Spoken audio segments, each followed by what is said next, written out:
The Mundane made Sinister with H.P. Lovecraft and Edgar Allan Poe. This week, sorting out the sock drawer.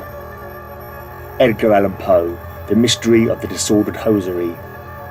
I approached the drawer with the grim resolve of a man returning to the scene of an unspeakable crime. Its handle felt cold, unnaturally so, as though it had been gripped by some inhuman hand. When at last I pulled it open, I recoiled. Chaos! Utter blasphemous chaos! Socks lay strewn in every direction, twisted upon themselves in grotesque contortions. Some bore holes like bullet wounds, others were stretched beyond recognition, as if subjected to some monstrous strength. I examined the scene with the eye of a detective long acquainted with horror. The left socks were present in abundance, the right socks missing, vanished, absconded. How could such devastation occur in a drawer that had been firmly shut, locked even? The thought chilled me. Had some great ape, some brute of prodigious cunning, forced its way inside?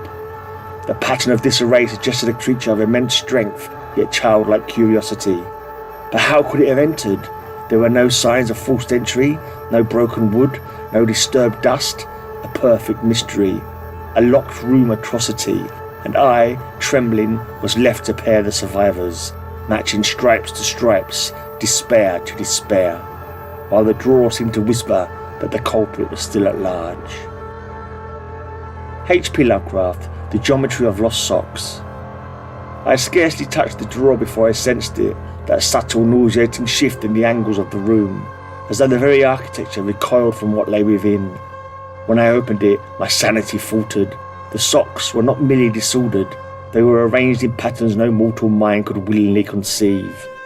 Pairs that should have lain together were separated by gulfs of fabric, as though torn apart by forces indifferent to human logic. One sock, a striped one, had folded itself into a shape that suggested a dimension I dared not contemplate. Another had vanished entirely, leaving behind only the faint impression of where it had once existed.